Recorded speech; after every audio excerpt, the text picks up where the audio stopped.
We're heading out to Texas Aquatics again. He got a bunch of fish in from the Far East, a bunch.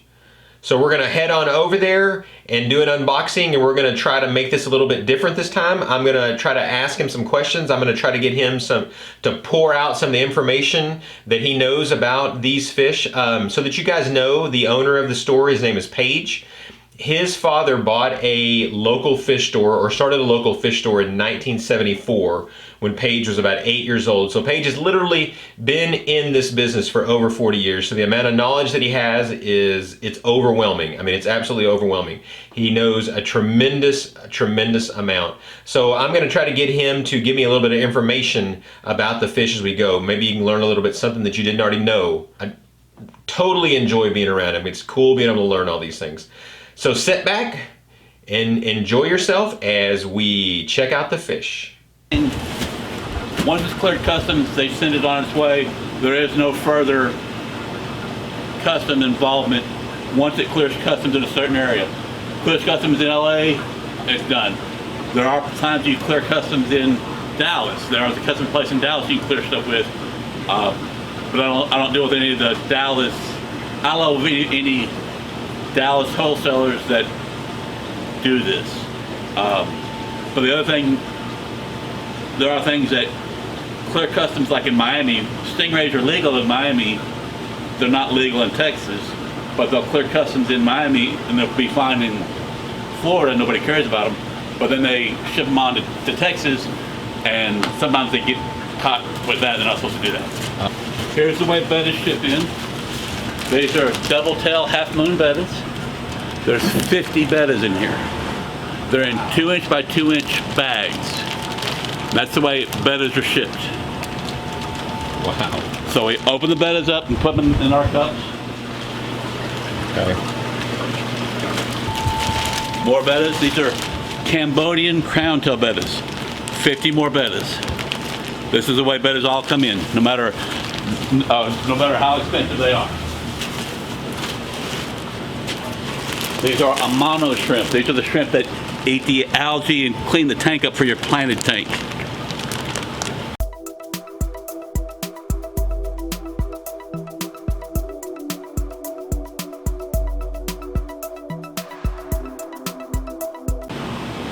They have almond leaves in there giving off all those tannins? Is that what we're shipping with? Or?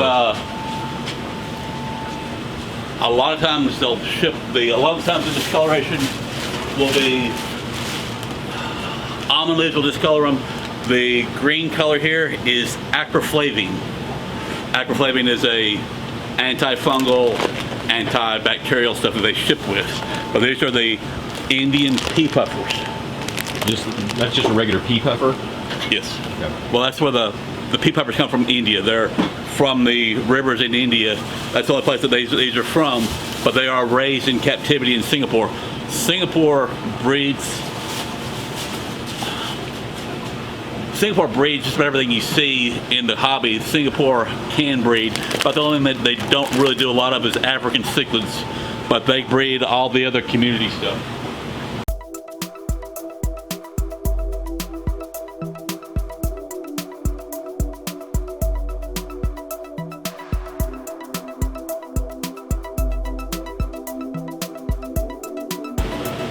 All the Tetras, all the live bearers, all that type of stuff. Almost all that stuff comes from Singapore. So all those pea puffers are bred then, not wild caught. That's right. What was the story you were telling me before about the pea puffers, about how they had to do some genetic?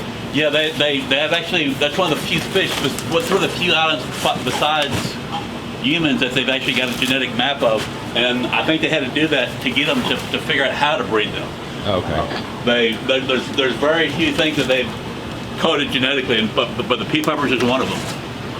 I'm surprised there's enough money in it to go to such extremes. The U.S. used to be a major consumer of fish back in the 50s, 60s, 70s. Now the U.S. does probably less than 10, 20% of it. It's big over in China, and Europe is really big. The U.S. is way behind on being a consumer. The U.S. doesn't want to spend money that Europe and Asia, Japan will spend on it. Now, is the acroflavin typically with just certain species, or do they put it in pretty much every bag of fish? Unless something's real sensitive to it, they put it in just about everybody. And acroflavin's a good all-around thing. And you don't see it a lot anymore in the States because they're trying to regulate it a little bit more. But Singapore is much less open to this shit, so they dump it in everybody. Harlequin Rasboras. Still, this is the grain's acroflavin. They put that on a lot of them. They works good as an antifungal to keep them from having problems in the bag. Okay.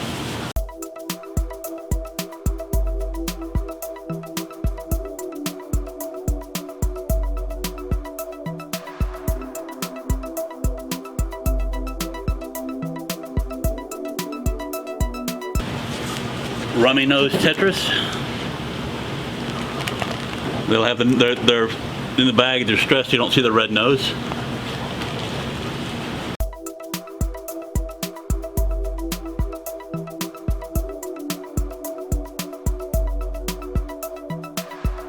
So the rummy noses are, you can get them wild caught, or if they started breeding in captivity now, they do much better captive bred than they do wild caught. Something about the pH or something. The wild caught ones, or sometimes you lose half of them every day, whereas the ones you get, the captive bred ones hold up a lot better than the wild caught ones. The wild caught ones, they die really bad sometimes. I mean, not always, but enough that you don't want to mess with them. Albino Cory Cats. And that's blue because it's probably still, it might be methylene blue, but they put the gravel in there is actually dolomite, and it was so blue that it turned the white dolomite blue. Oh. it has absorbed so much of it. They put the dolomite in there to absorb ammonia, but it also absorbs the discoloration.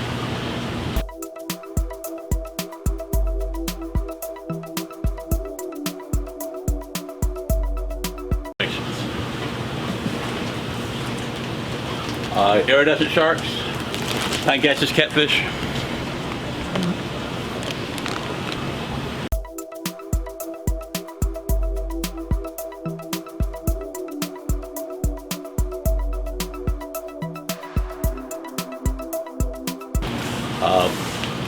Tire track eels. You gotta be careful with the eels like these. They are real bad about getting out of your tank, so you might keep a tight lid on the tank with all the eels like this. Now, how big do those typically get? Are those the ones that get?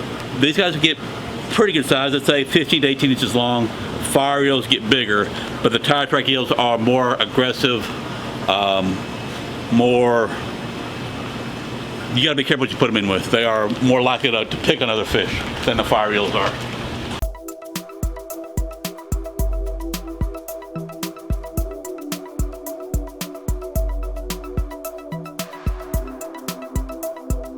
These are some bigger Roseline sharks.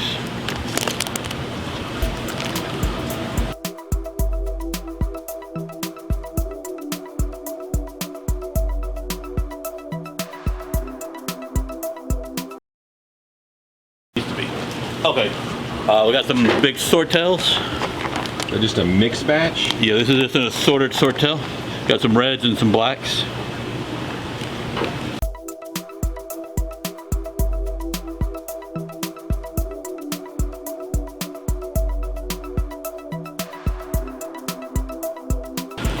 Got some different rainbow fish here. These are what they call Celebi rainbows. They're another dwarf rainbow fish. Now tell me on the rainbow fish, because of the fact that their coloring comes so late in life, do you have a difficult time selling them because they kind of plain looking when they're young? Yes, that's why I really don't mess with a lot of the real small ones, especially the small ones that get big. The little bitty red rainbows and turquoise rainbows, not only are they plain colored, when they're small, nobody wants them. I'll get small ones in that don't get big, like the Celebi rainbows. The other thing you worry about on rainbow fish is they're very poor shippers. They have something about their small gill capacity. You can't really order big ones and expect them to come in alive. So those almost always come from Florida rather than the Far East, which you would think, well, they're from the similar area where Singapore is, but you can't ship them. The Celebi Rainbows is a dwarf rainbow fish. They have a lot of yellow on them. But a lot of people like these for their planted tanks.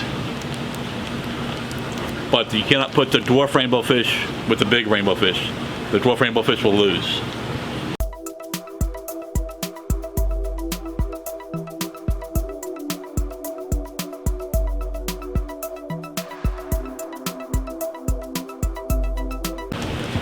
These are the Sturbe Cories. They're like a Julia, but they have the bright yellow fins. And this is one of the ones that was a real premium, you know, 5-10 years ago. They would cost $20, $30 each. But now that they've figured out how to breed them in Singapore, the price has come down where I can sell them for $8. Okay, these are fire eels. These are one of the bigger eels. The fire eels have a lot more color than the tire tracks. They're not near as aggressive. They're actually a lot more trainable. They'll come up to you a lot better. You just kind of dangle the food. By food, I normally use earthworms. And they'll come right up to you and pull the food out of your hands. What tank size do you suggest on those type of eels? Just try to avoid the real small tanks. You know, a 10 or 20 gallon tank can be too small for long term, but like a 40 breeder would be fine. It's something that's that gives you some depth front to back so they can turn around easier. Although they are pretty pliable, a 55 might work, but I'd probably go something deeper. And even a 40 gallon breeder would be deeper front to back than a 55. Where 55s are so prevalent that everybody thinks they can do it from everything, but it's so narrow that some fish have problems. But these guys are probably okay in a 55. But the I've seen people put them in. I've seen these guys over 2 feet long. And they get almost as big, you know, 2 inches around. So you got to be careful what you put them in with. But like a 40 breeder would probably still be big enough. I'll put these in a 20 gallon tank just to make certain they have some food. When they first come in, they don't eat real well, and I don't know what they're being fed over there. But a big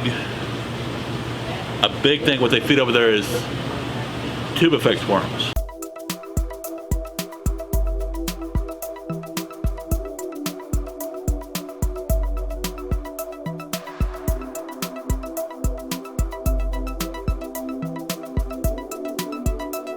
Alright, so that is part 1 of the video. Be sure and stay tuned in a day or so for part 2 to come out so you guys can see all the rest of the fish. Like I said again, he got a bunch of fish in this time. So we were able to go over a whole lot, and as you can see from this, just a ton of information, just a ton of really cool information about these fish. So if you guys got any comments, be sure and leave them down below. If you got any questions you would like me to ask Paige, I'm sure he would know the answer plus a lot more. So be sure to leave those down below. You guys haven't subscribed to my channel already, be sure and subscribe. So thanks again, guys, and God bless.